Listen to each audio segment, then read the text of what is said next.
Hello, everyone, and welcome to Deadly Dungeon, a community dungeon show here on Regal Goblins, hosted by me, Nik Bowen. This is a show that involves a huge dungeon that I've prepared that is extremely lethal, and community members are welcome to form parties of 4 level 6 characters to try and break their way through each of the floors. Should a party succeed and clear a floor, it creates a new checkpoint at the new floor for all future groups to start at until another floor is beat. If a party all survives, they have the option to play the next floor the following week. Which we have this week. We have our Back to the Dungeon party returning for floor 2 after their absolutely amazing performance last week, which critics have called incredible bullshit and a heist of all of the luck from next week's Tunes of Scoria rolls. So sorry, Mutant, Destiny, and Nick, for your terrible rolls this week. It was stolen. How are you all doing? How are you feeling going into the second floor of our dungeon today? I think we're Very feeling pretty good. Yep. Absolutely. And having audio is also a great improvement. Yes, we have audio this time around. Yep. Okay, so really quickly, let's kind of recap what kind of just happened last in the dungeon. You all found yourselves making your way through some encounters. You fought in a glorious Colosseum brawl against some hobgoblins mounted on gorgons, but perhaps the most dangerous aspect of the Colosseum was, in fact, the angry crowds.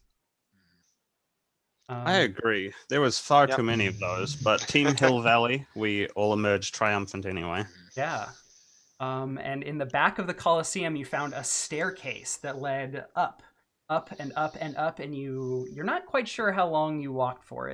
Does anybody have a watch or some way of telling time? I mean, we all have ways of telling time, but Yeah. I think we were disoriented on that one, so we're not quite sure how long we walked. Fair. And as you walked up to the next floor, all of your time-based abilities, spells, items, they all just kind of stopped working. A strange effect that led you here as you passed through it and made your way onto the second floor, which is a room I'll describe here. It has 4 bookcases, similar to the starting room on the first floor. Many books across the shelves here, and more of these strange sconces in the wall next to a door. And the sconces are emitting kind of a slightly reddish hue this time, rather than just the plain yellow from last time. And once again, in front of you and appearing to be the only other way out of this room is a door with several concentric circles with strange runes on them. So we are going to hop right back into initiative order. And I have everyone reroll initiative. It looks like Boff is already on it. Sure.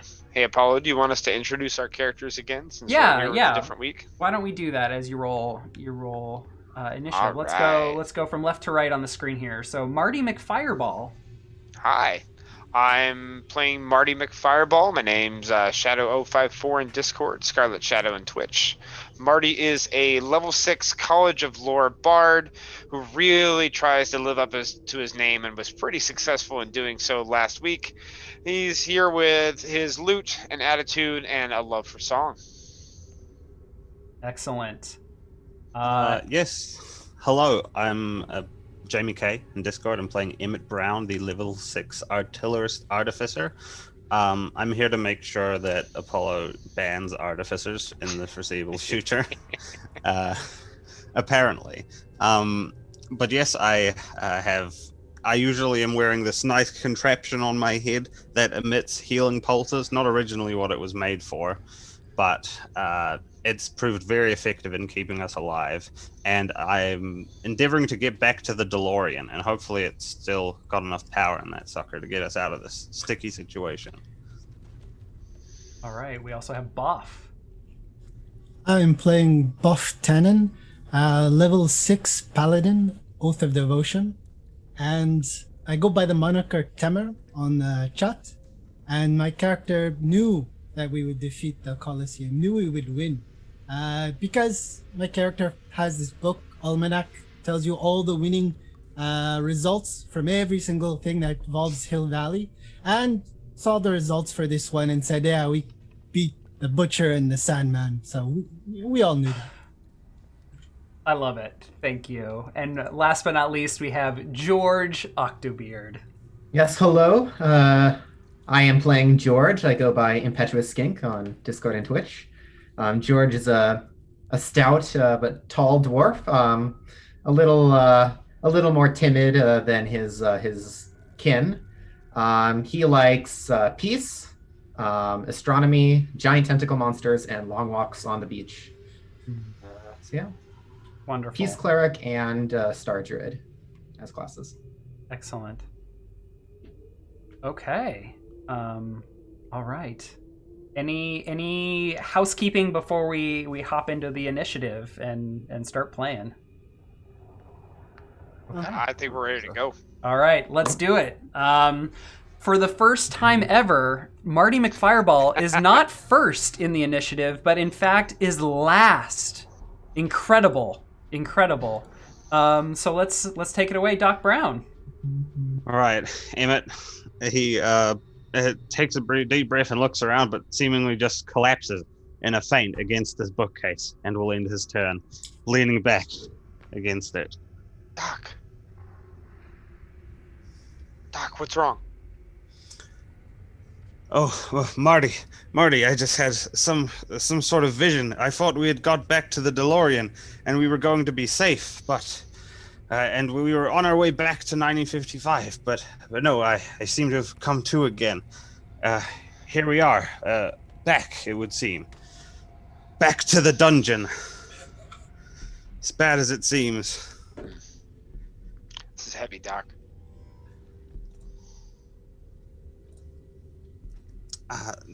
No actions. Okay. That brings us to George.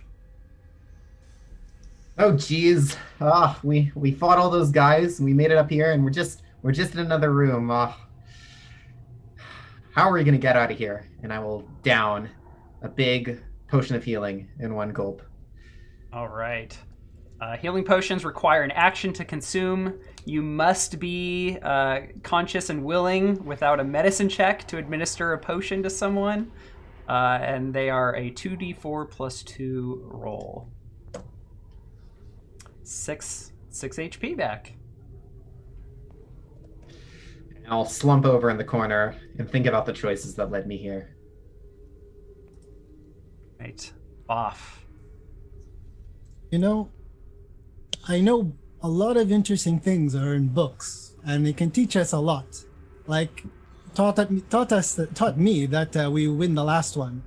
Perhaps if we search one of these books here, we can find out more information about this place we're at, this time we're at, you know? Maybe You know we what can, I think about that almanac of get yours, Boff? You shouldn't be meddling with time.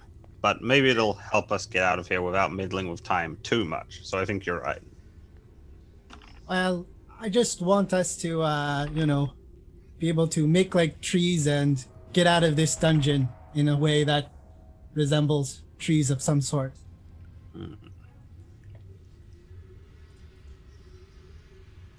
And no action. I just look through the books in as my action, just kind of randomly. Okay, there's lots of books. Once again, many tales of heroes and adventurers performing heroic feats, diving and delving into dungeons, and many other things. And they come in many different languages. Do I was going to say, do I see a book that resembles what we just went through, like maybe an arena or something like this? Or Give me an investigation check, please. I can do.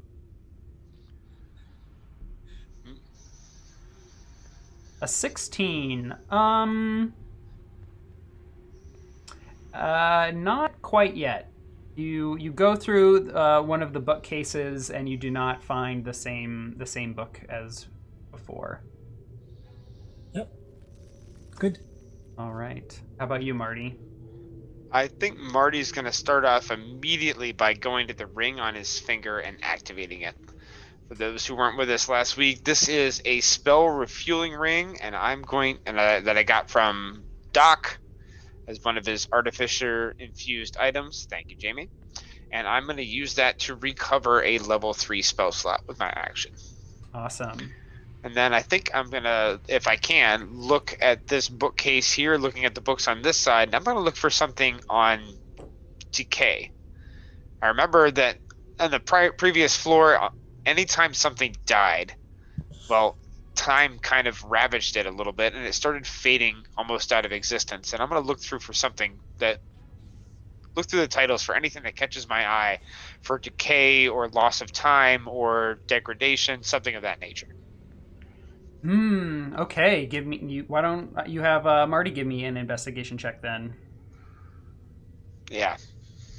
Once again, it seems like many of the book's themes are more of heroic feats, generally. Yeah, nothing catches your eye specifically regarding what you're looking for. With that, I'm going to move over next to Doc, and that is my turn. Okay. That brings us back to Doc Brown. All right, so Emmett's gonna pull out the scroll which he found last time in the dungeon. It's a scroll of Melf's Acid Arrow, and of course, this spell is not on any of our spell lists, so normally we wouldn't be able to cast it, but it's got this special rune on it. So I'm gonna fiddle around with it, see if maybe I can attune to it, or sense that I could release its magical energies because of this special rune that it has present. Yeah, so as soon as you pull the scroll out and like unfurl it, we learned once again in Tombs of Scoria this week that you need 2 hands to open a scroll unless you crease it in the middle. But as you touch it, the first of the 3 concentric circles on this scroll lights up and reacts to you. Guys, this scroll seems to be doing the same things that the doors are. Now, I don't want to pull any scientific conclusions out yet, but perhaps if they all fill up, it'll activate spontaneously. Do we want to try it out? That's all I'll do. We're on to George. I like your theory, Doc, but three turns, 3 runes worth of time is a long time to wait in combat. It could be signaling, 3 uses of whatever ability it has too. And I will continue to drown my problems in beautiful healing potion. Okay, give another 2d4 plus 2, please. 5 this time. Really high rolling. Nearly full. All right, and we're back to Boff. So not finding a particular book that I was searching for, I just take one randomly and shove it in my pouch. Is there a particular title that it says so I can write that down?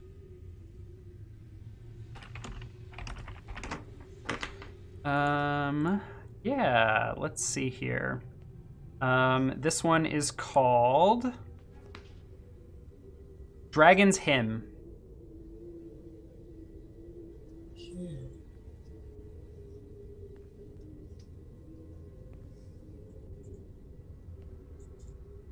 Is it in any sort of language, like common or? It is in common. Awesome.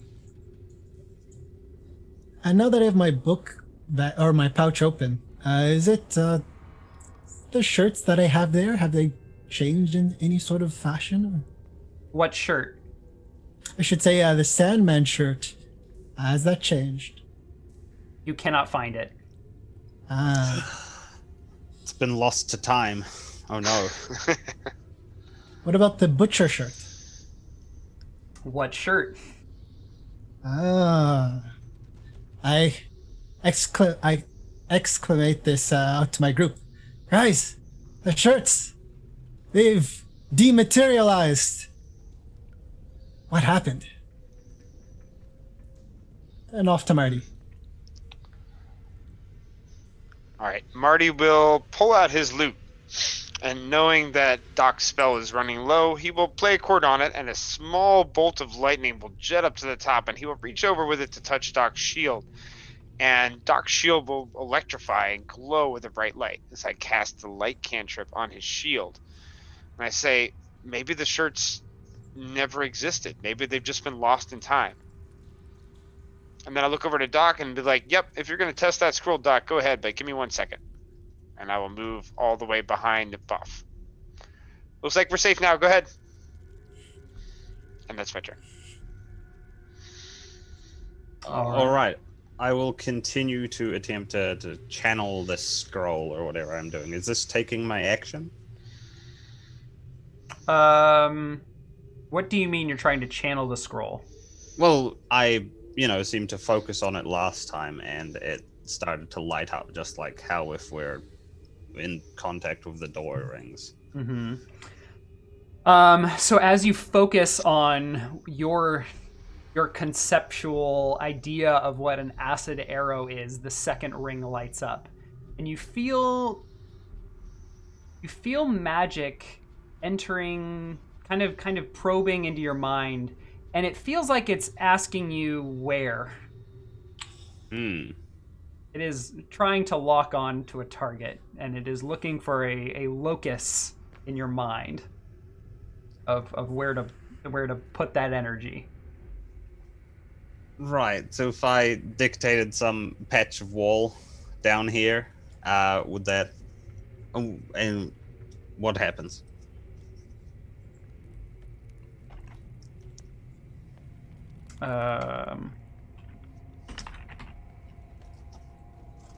You fire Melf's acid arrow. What Excellent. You do. Let's see. Let me link that for you. So it is +5 to hit, which is, I believe, the scroll came with that. So you hit the wall. Roll me 40 for acid damage, I suppose, on the wall. Excellent. Well, we're learning things wastefully, but. And the runes disappear. Excellent. It seems to require no scientific knowledge on my part to activate this thing. Well, might as well prepare for going on anyway. Now that that's over. I'm done. George. I'll start, fiddling with my hands a little bit in the corner, and I'll sort of jump a little bit in surprise as I cast Goodberry inadvertently. Just an accident? Accidental And Goodberry? 10 plump red berries just appear in my hand. Some of them maybe fumbling, drop to the floor, and I quickly snatch them up.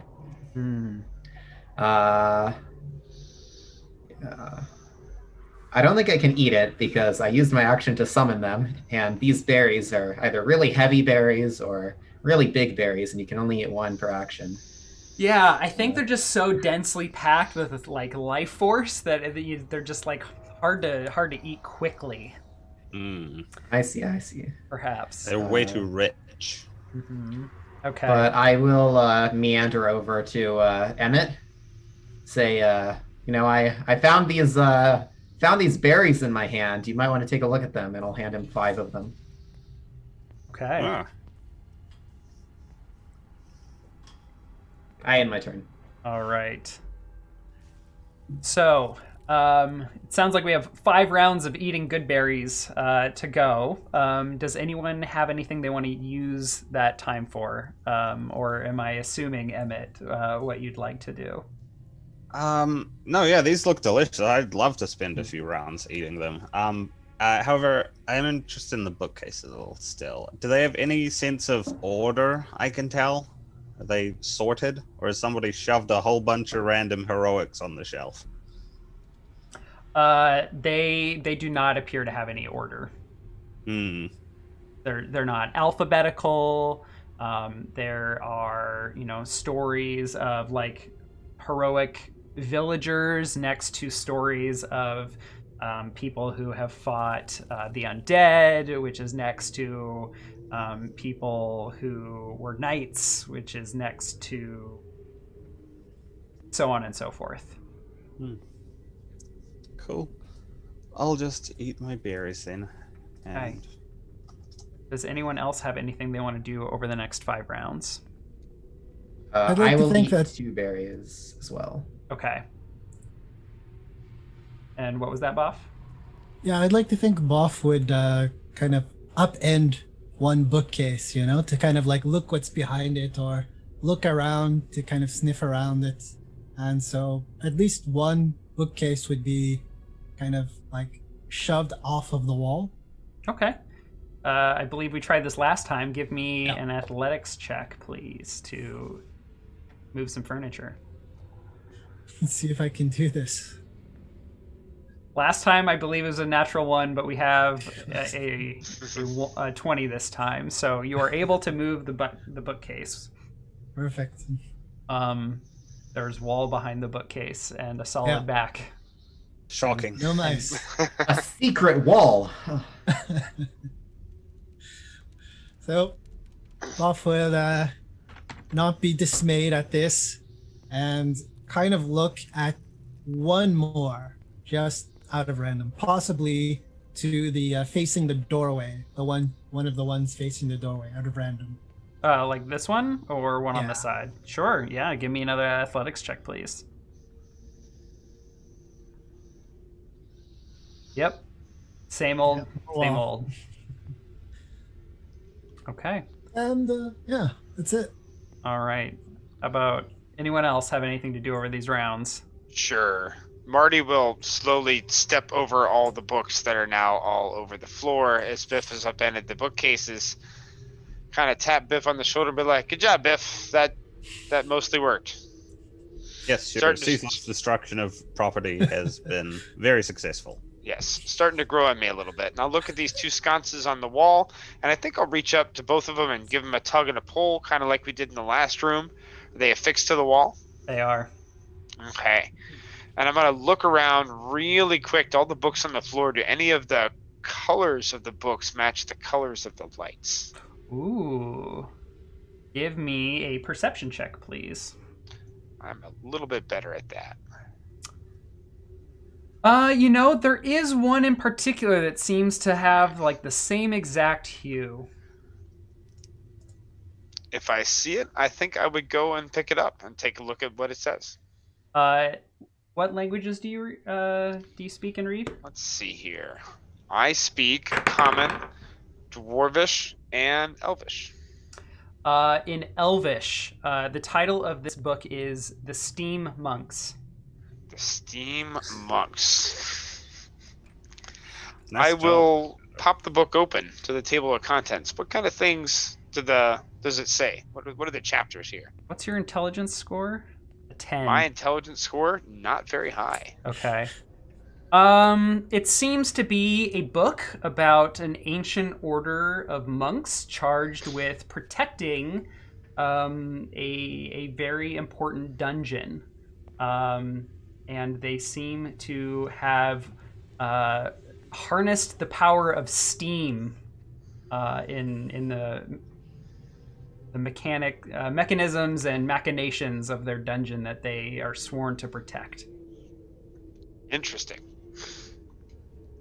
I think as Doc finishes up eating his good berries, I would hand the book over to him and be like, "Can't make much of this, Doc, but I think it's important." Yes, I will definitely spend some time flicking over it with my 18 intelligence. See if I can't make heads nor tails of their technology they're making use of. Are they harnessing it for like traps or something? Does it sound like? Yes, for traps, as well as for the accelerated growth of a certain type of flower that is ingested and seems to give the monks and others like incredible powers. And then there's let's see, this is Doc Brown reading this. Give me an intelligence check, please. Okay. 22. A 22. Nice. They appear to have used steam to harness the power of electricity. Oh my goodness. These people are much more developed than I would have thought, Marty. They've discovered electricity. Man, next thing you know, they're going to be using steam to make ice cubes. Yeah, something like that. So they harness electricity, but then the information starts to turn into a scientific direction that you're unfamiliar with, and that is biology, genetics, maybe. It's very strange. Interesting.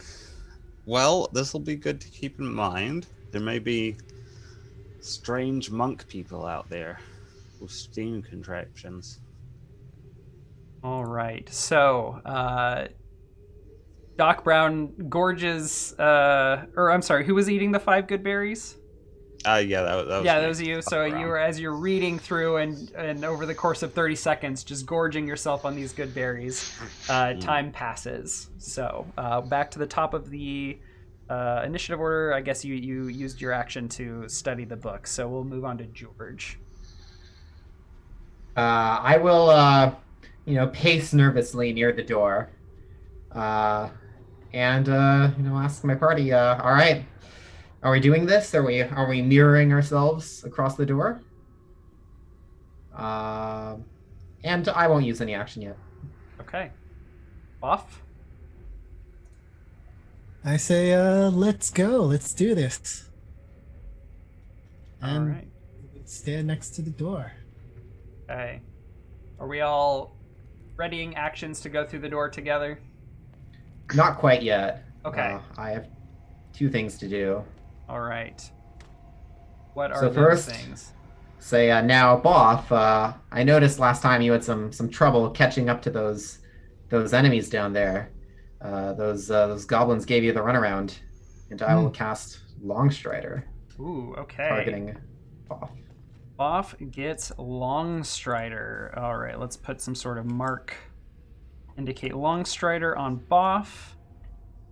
And I will start keeping track of this. Lasts 1 hour, so that would be 60 minutes, so 600 rounds. Wow. Oh, I might not have properly mentioned, but the contraption I talked about on my head, I have to expend a spell slot to resummon that. Oh boy. At least it's costing you something. Yeah, this time. Okay, and that lasts for an hour as well? Yes. Okay.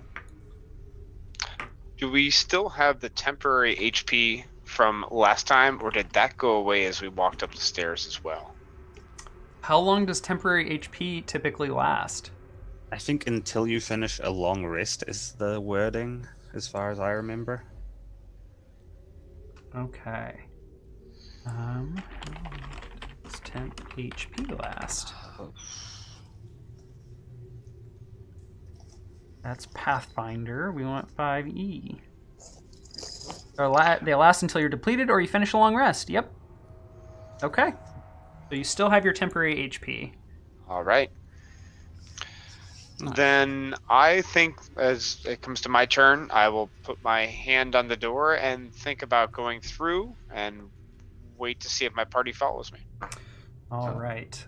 I'm casting, or I'm using my cleric feature, Emboldening Bond. Okay. As an action, you choose up to 3 willing creatures within 30 feet of you, creating a magical bond among them for 10 minutes or until you use this feature again. While any bonded creature is within 30 feet of another bonded creature, once per turn, they can roll a d4 and add it to an attack roll, an ability check, or a saving throw that they make. Okay, so this will last 10 minutes. So let me set up my timer for bond. I am targeting myself, Boff, and Marty. George, Off, and Marty. So not Doc Brown. Okay. Not. All right. Then we can give a little buff icon to you all. Find a good one. Do a little razzle dazzle there. Of course. Okay. Anything else? Marty is being targeted this time, so there's a lot more razzle dazzle. Excellent.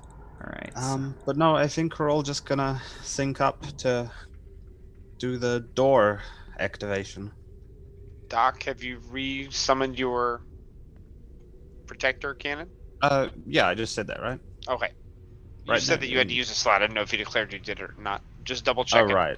I'll take my hand off the door if I need to until you resummon it. Yeah, I summon it, right, Apollo? Yes, I yes. just- You're yeah. able to Cool. expend a spell slot. Go ahead and link that for me so we when we do actions. It's a bit of a book, but here's the Eldritch Cannon feature. Okay. There we go. Well, And the one I'm getting is a protector, of okay. course. Oh boy. All right. Okay.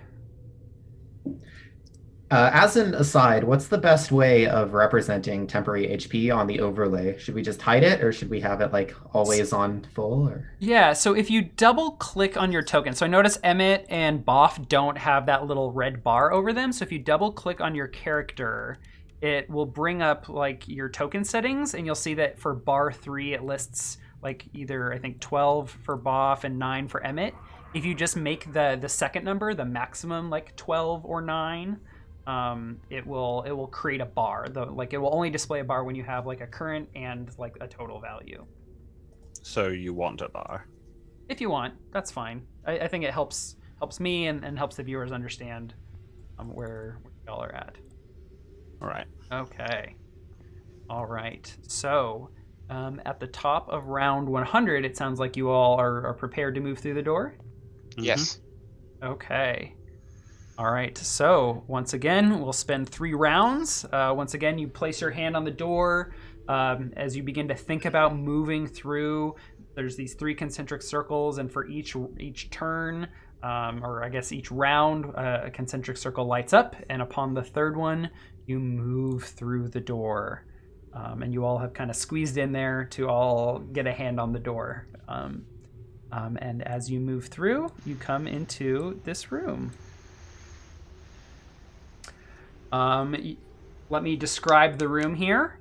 So on the left and right each are 2 wooden doors with no sigils or runes on them, no concentric circles.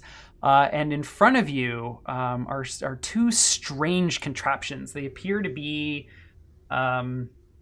large containers laying horizontally with a strange glass circle at the far end.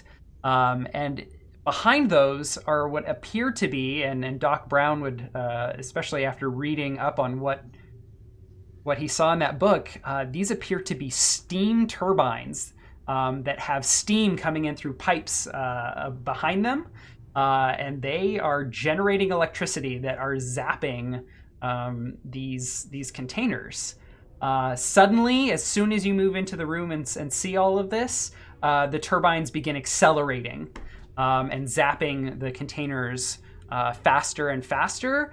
And with very little time, suddenly these doors just get sprung open. And coming forth from them are 2 flesh golems.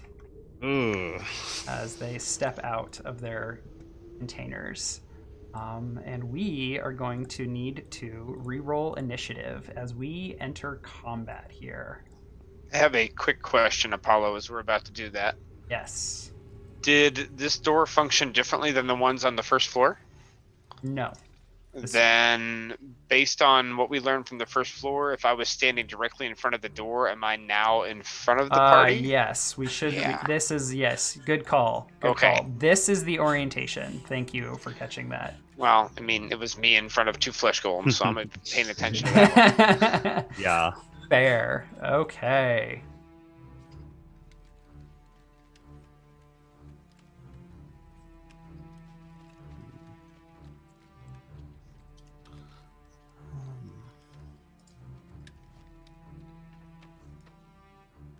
We've got Marty, we've got Emmett, we've got George, and we need Boff. Perfect. Okay, so let's sort this. All right, first we have Marty McFireball. All right, I think Marty is going to hold his position right here. He's going to point over to the flesh golem on the right and say, let's hit that one first. And then he will strum his lute with the first couple chords to Johnny Be Good, aim the lute at that flesh golem, and cast Eldritch Blast twice. Okay. With the first roll is a 17, the second one is a 20. And if I need to, I was going to add the D4 to the first roll. Okay. But you tell me I do not need to. And yeah, so therefore, we should get in a habit probably of having you declare that before I announce the result. Yeah, I think the order of operations is you make the first roll, and then before he tells you if it hits, you need to decide to add it or not. Yes, and I try and move things along quickly, so I think I just need to get in a habit of slowing down a little bit. It's all good. They both hit.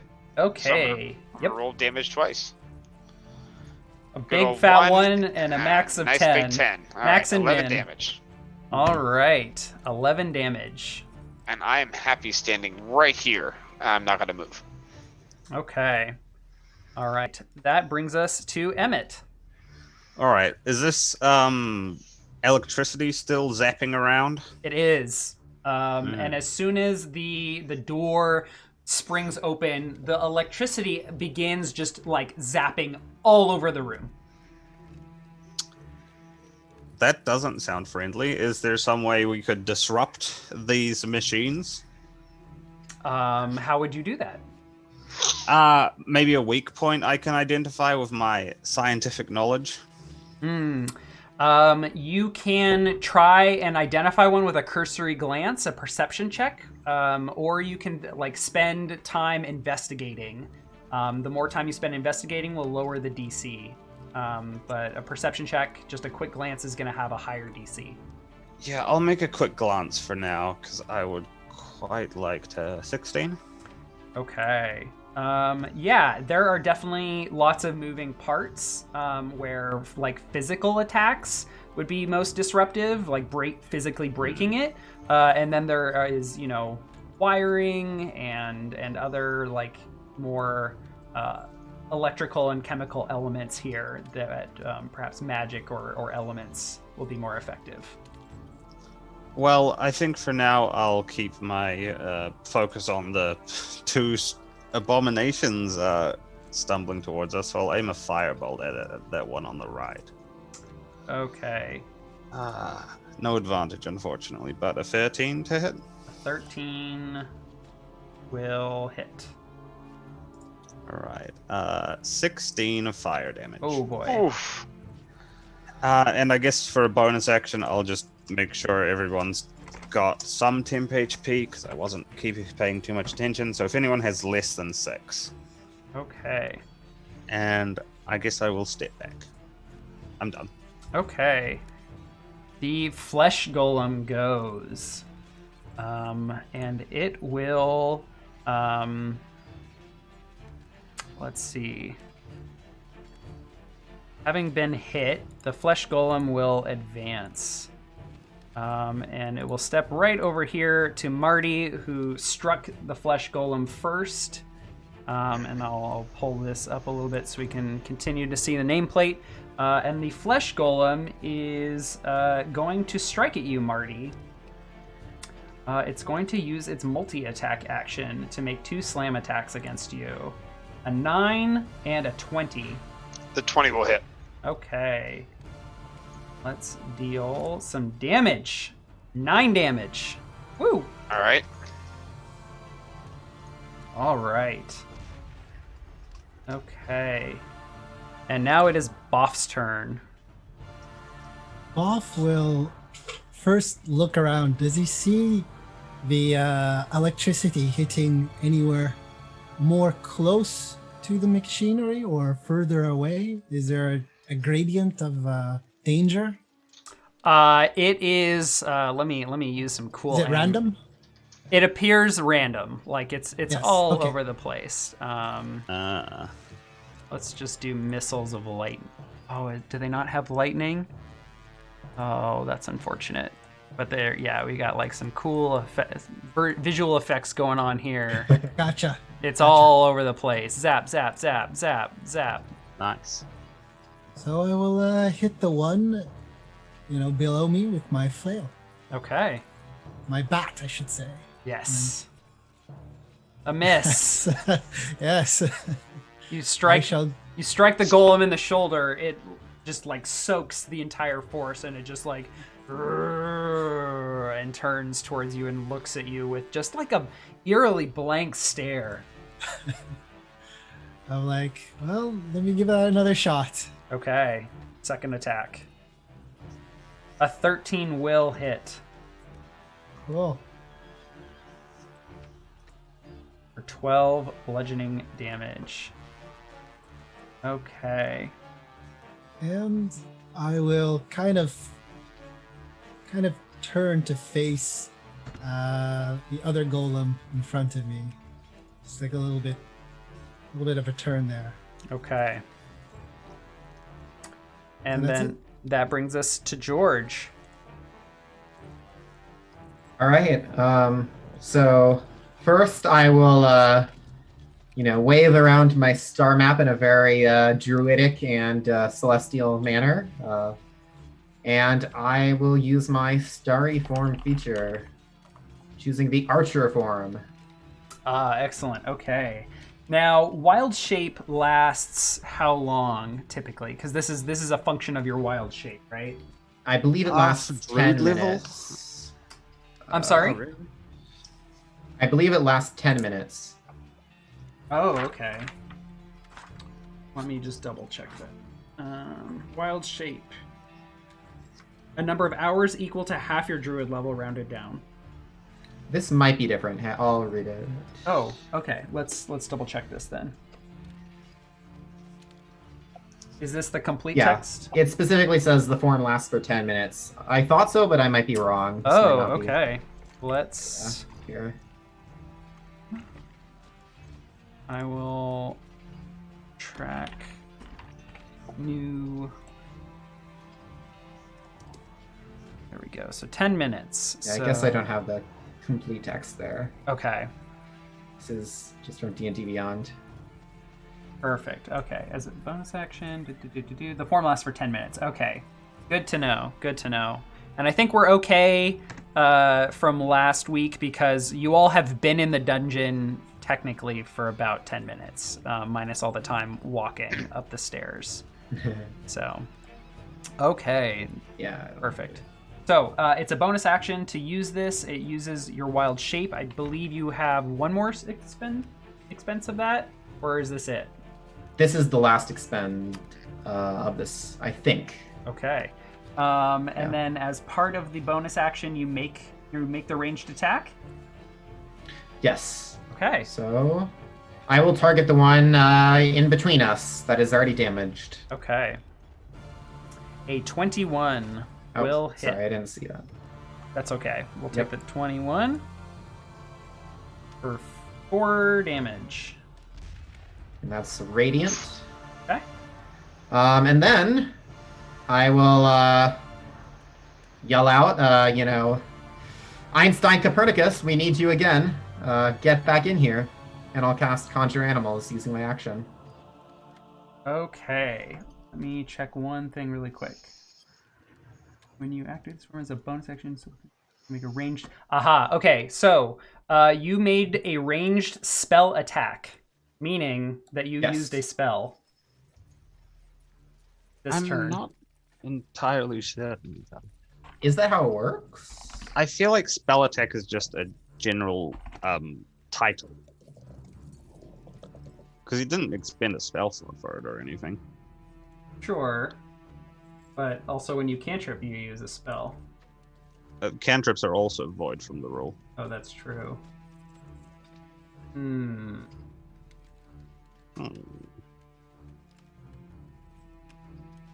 am not seeing anything on that. Okay. I will allow it then. All right, so let's get some giant octopi in here. Let me just pull them into this room so we can rename them. I will target these 2 4 grid squares. We have, it was Copernicus and Einstein. Einstein. Our favorite duo. Okay, and you're targeting them where exactly? These 2 squares. Boop. Or 10-foot areas. Boop. Okay, oh, we are in it. Just like old times. All right, so let's add them to the initiative tracker and just put them right behind you, since they take their action right after you. Okay, and they get to act as soon as your turn is over. Yep. Okay. Einstein, after a moment of bewilderment, will lash out at the upper flesh golem, the one still on his little cage thing. Okay. A 12 will hit 12. for 9 bludgeoning damage. Yes. And the flesh golem is grappled. Copernicus will go for the other one. Which... A 10 Does will... the 9 damage. Sorry. The 10 will also hit. Alright. Okay, for 10 bludgeoning damage. Oh, my sweet octopi, how I've missed you. Okay. Are the octopods' attacks fully effective on these golems? They like they do not appear to have great effect against their hard, tough, strange flesh. Okay. Is that the end of the octopi's turn then? Yes. Okay. In that case, we will move to the steam turbines here. Let me pull up their sheet. And each turbine will discharge. Oops, this is not displaying what I want it to.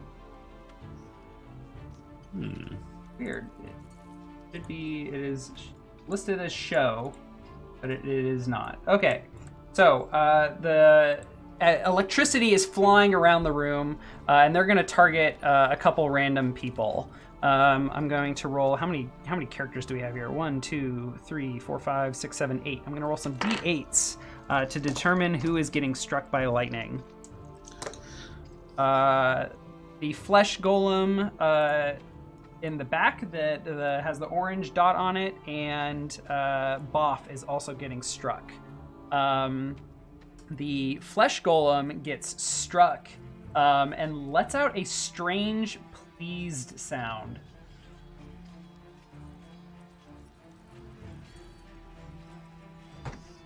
And Boff, you're struck with that too, and the lightning just kind of deflects and disperses through your suit of armor, having no effect. And it is the flesh golem's turn. Really quick, are you going to take average HP for your octopods, or are you going to roll for HP? I think average is just easier, so Okay. I'll take that. Sure.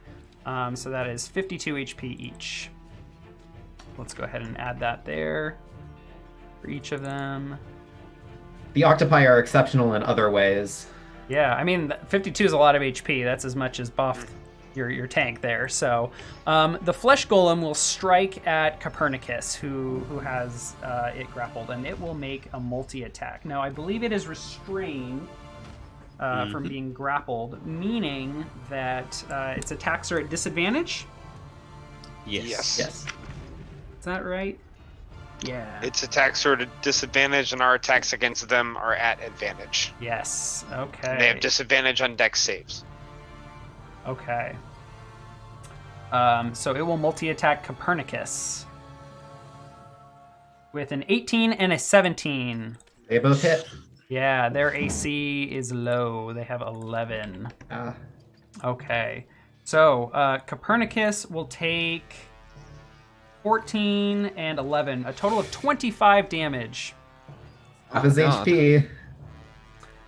And the golem doesn't seem to be at all bothered by the fact that it's restrained. It just slams its fists down against Copernicus's tentacles. And that will bring us back to the top of the initiative order with Marty. Give me 1 second, Apollo, because my lighting got completely out of control for a second. No worries.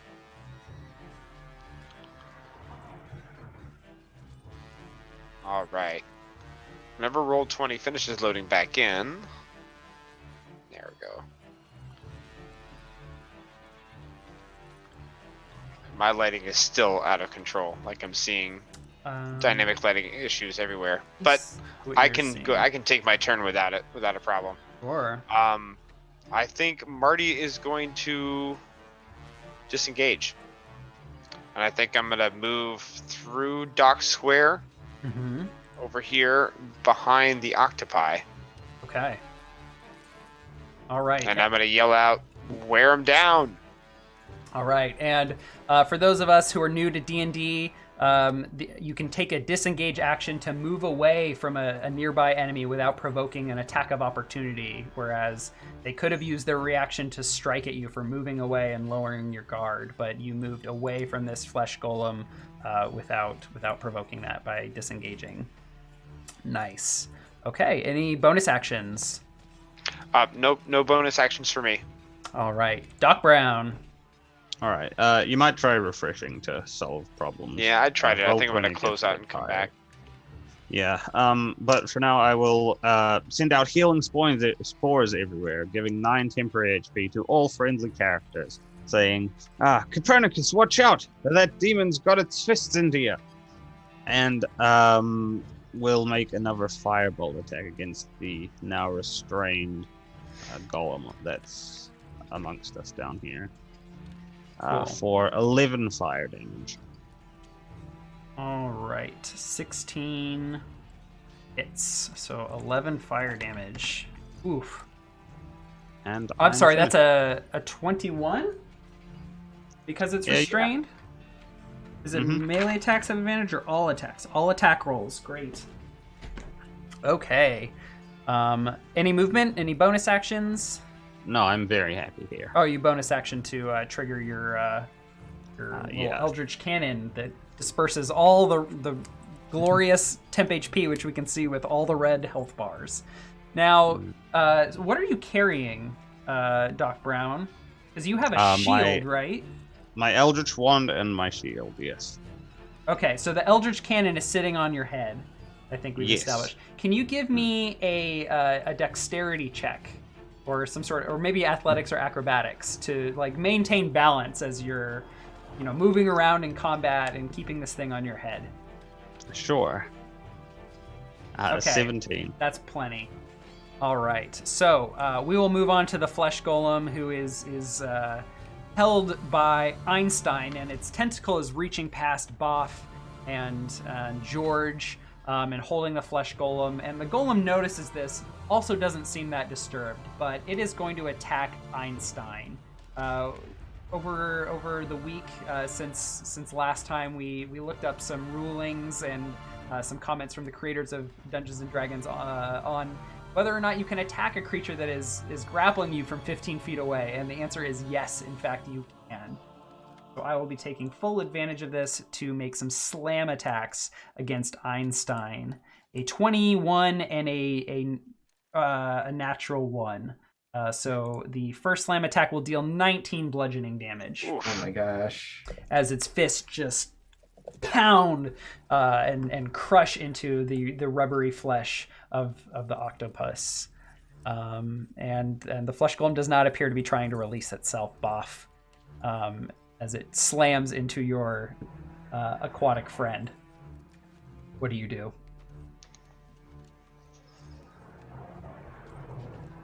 I turn to look at the golem and I scream, "No, not Einstein!" I give a swing with my flail.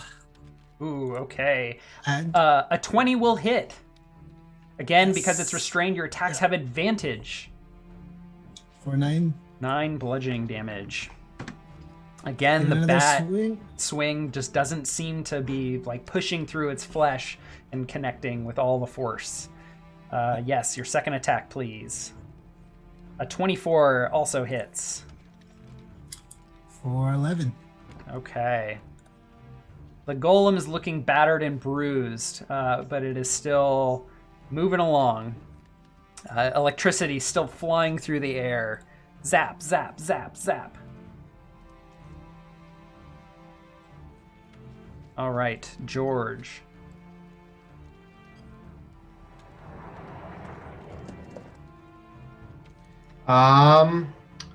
I will take aim at the nearest flesh golem, who's slammed my octopi, or octopus, I guess. And I will first make the starry form archer attack, materializing a celestial bow. to shoot at Okay. him. All right. And you're attacking the one to your south with the orange dot, you said? Yes. Okay. So you have advantage on the attack, but since you were in melee range making a ranged attack, you have disadvantage, so they cancel out and you hit with a 10 Okay. for 9 9 radiant radiant. damage. Nice. Okay. And your main action or movement? I will toll the dead. Ooh. The same one. Okay. A wisdom saving throw. Yes. Fortunately, flesh golems are not that wise. But Think this it one will This one is. pass. Oh, good job, Mr. Flesh Golem. Excellent. Lies Okay. in the ways of the Force. Any movement for you? I will stand in place, as I think Einstein will probably reach over me for an attack. Yes. The octopi go. So Einstein will attack This is Einstein. with a critical hit. Haha, he is not happy about that slam. Ooh. 16 bludgeoning. All right, and the flesh golem continues to be grappled as Einstein squeezes and slams. How about Copernicus? He'll attack the one that's that he has grappled. A 16 will also hit. The 16, nice. 11. All right. Okay. Any movement from the octopi? They will they will stay just as they are. Okay. And once again, the electricity that has been just spraying the room will connect with some targets. I'm going to roll some d8s here. The first will be Einstein, and the second will be Copernicus. So let's do Einstein first.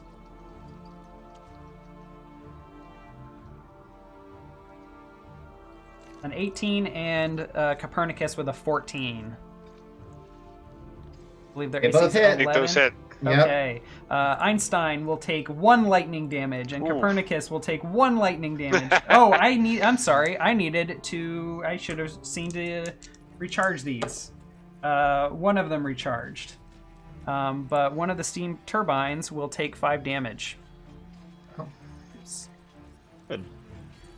Do they have a Nice. health bar somewhere up there that we can't see because of the wall? They do not have a health bar yet. Cool.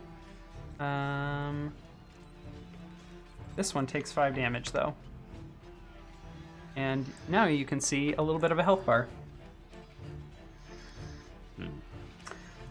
Okay. And the turbine took 5 damage because it acted out of turn. I should have read my stats more closely. This turbine needed to recharge before making this attack roll. And when we make mistakes, we take damage. All right, so the purple flesh golem will go, and it will continue to strike at Copernicus with a multi-attack at disadvantage. An 11, which hits, and a 15, which hits, for a total of 27 damage. Thankfully, Copernicus has temporary HP, which is keeping him alive with 9 HP. Ah, I believe Copernicus is on his list. I believe Copernicus has 9. Since that's how much temp HP you had, and you had exactly 27 HP before the hit. Yes. Oh, yes. Okay. All right. Now, we're back to Marty, who previously disengaged from being right up against the flesh golem.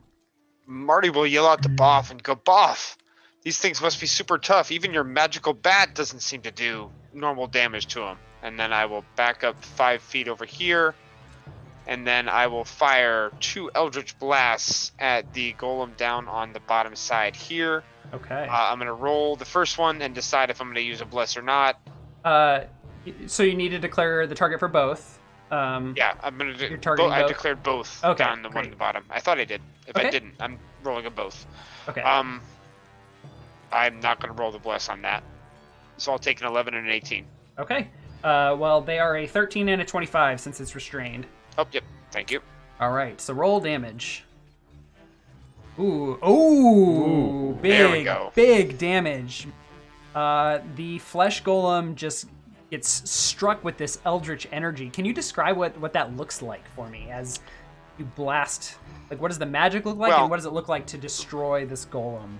Well, whenever Marty casts this spell, he always plays a few chords from Johnny Be Good on his lute. And as he goes and strums the lute, kind of aims it, and the force of the music just flies out in 2 large blasts. And I think as it hits the golem here, restrained by the tentacles, it almost, I don't know, it kind of like penetrates into the skin, kind of reverberates around, and he kind of vibrates for a bit and then just goes limp. All right. It's the power of love. Wonderful. That's my turn. Okay. Doc Brown. Good shot, Marty. Only one more to go, and he'll pull his scientific device out again that he's gotten from the future and aim it towards the remaining flesh golem as he casts a firebolt for 19 fire damage. Wow. And we got to make sure these octopi stay healthy, so activating my protector again, everyone gets up to 10 temporary HP. Okay. And can you give me another dexterity check or some athletics or acrobatics to maintain balance with your Oh yeah, device sure. on your head? What about that? Plenty. I'm finished. Doc Brown must do yoga exercises. All these contraptions on his head and holding weird gadgets. All right, that leads us to Boff. Off will immediately go to the other, maybe not that space. Yeah, if you move into the same square Yeah. as another Like that. character, a friendly character, you are considered squeezing, which gives you disadvantage. I'll move right here. But you can do that as long as That's good. the friendly target allows. You're in Einstein's square there. Ah. Yeah. Einstein and Copernicus are very large doggos. Very large doggos. Would that be That would be Allowable. fine. awesome? We'll take a swing. Work on this guy. A 26 will definitely do it. Cool. For 6 bludgeoning 6. damage. Wow. Okay, let's bring this guy up front. Oops. There we go. Okay, anything else? 25, Oh, a second attack for 25 will hit Yeah. for sure. 11. 11. Wonderful. Anything else? Nothing else. Just basically looking down at this flesh golem, kind of laughing at him, saying, "Your friend is gone. You're next." Awesome. And now it is George's turn.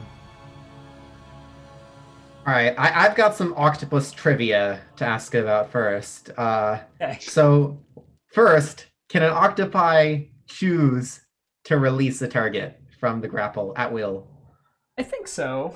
I was looking at grappling rules. I think you're able to just release a target at will, but it might also have to be on your turn.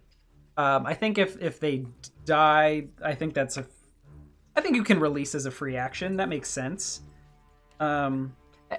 Especially if they're incapacitated, because they have no way to like hold back onto you unless they have some sort of claw or something. But like the flesh golem can't resist that.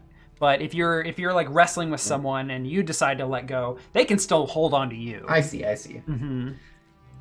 All right. The second octopus question is: if the enemy can attack the tentacle of the octopus that's grappling it, can the octopus back away from that enemy out of its reach without provoking opportunity attacks? I believe if you are in a grapple with someone, you have to move with them. Like you move them with you, Okay. and you are considered encumbered, so your speed I see. is All right. halved. That particular tactic will not work then. Okay. Mm-hmm. All right. So I will, as George, make my way around my octopi friends and take aim at this flesh golem. So you are not able to really move through that steam turbine. Ah, it is a okay. large machine. You can certainly stand there and make a ranged attack around the stuff, but you cannot move through that space. Okay, I will try to make a ranged attack. Okay. Through that using my starry bow. All right, the bonus action with a 25 will hit for 8 radiant. And I will toll the dead the same one. The wisdom saving throw. Give me one moment. Ah, A these are 16. some wise flesh golems. Must be all that electricity firing their neurons. I guess so. I will end my turn All right. over in this corner. And the octopi. Copernicus will take the disengage action. He'll let go of the flesh golem, and he'll go over here. Ooh, the octopus is feeling the damage. He's Feeling the hurt. he's not happy. He's not happy.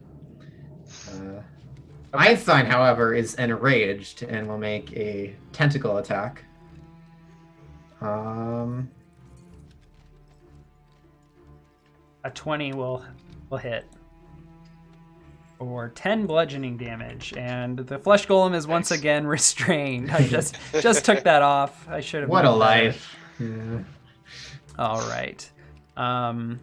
And the steam turbines will roll to recharge, and I will roll that in the game for us. Neither recharges and hits. The lightning just continues to spray randomly over the place, not connecting with anyone.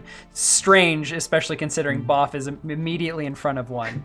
But the flesh golem will, once again, seeing it is grappled with a tentacle, will make a multi-attack against Einstein with 2 slam attacks.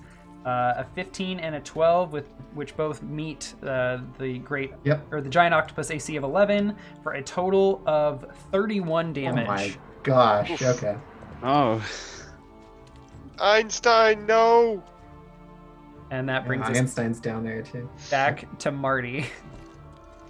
Marty, in anger, will turn his loot and his Eldritch Blast on this flesh golem. I will fire both of my blasts at him. Okay. I will roll the next one, and I will use a D4. it's a 22. It's a 22. It's a 22. 20 And 22. ignore that.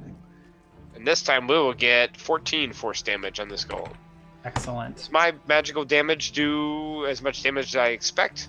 Oh yeah, especially when you saw it kind of rip apart the last one. Those musical notes are just filling the golem with the power of love. Yep. That's Marty's turn. All right, Doc Brown. All right, a rain of science mumbo jumbo continues raining on the flesh golem as I deal 14 fire damage. Ooh. And I didn't really want to complicate it in this way, but I guess seeing as all of this yoga Emmett's having to do, my contraption will just sort of crawl off my head and go linger on a wall somewhere as it pulses out its energy. It can Because they can just sort of... It can just like yeah, they can Spider-Man move these around walls. 15 feet. Yeah, because it has legs. And so it has a 15-foot speed that I can tell it to use as part of the bonus action. Do you want me to link the thing again? I didn't know it could like move up walls.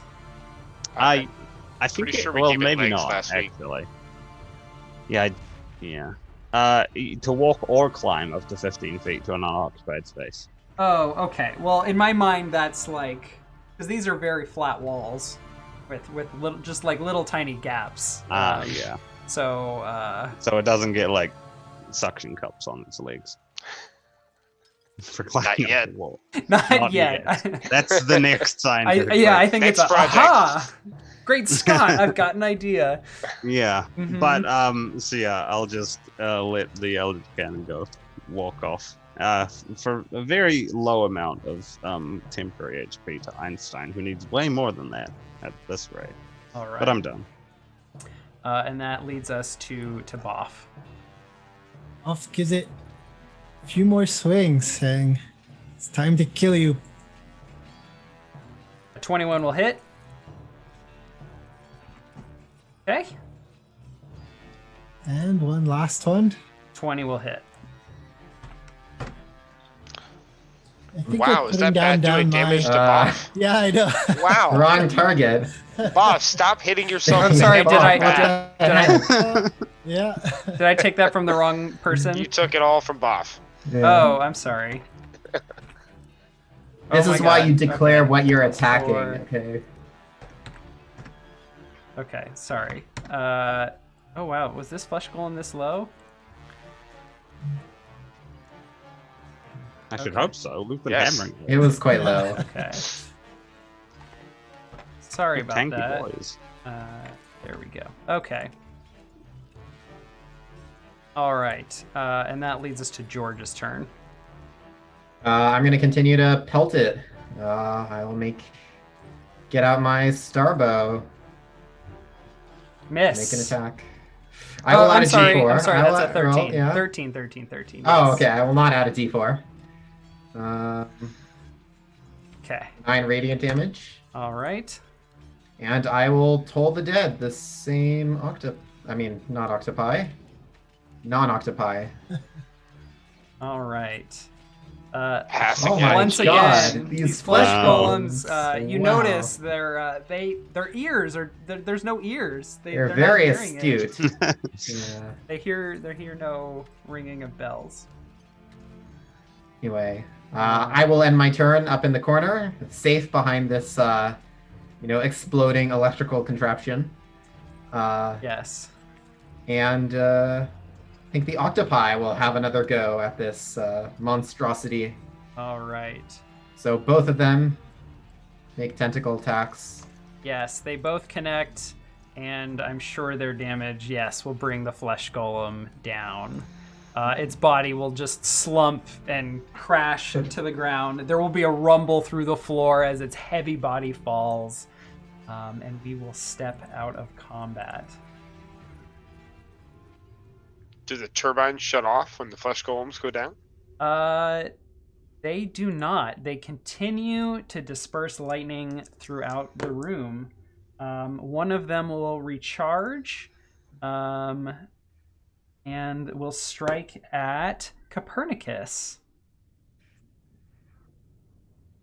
And will hit for a grand total of 4 lightning damage.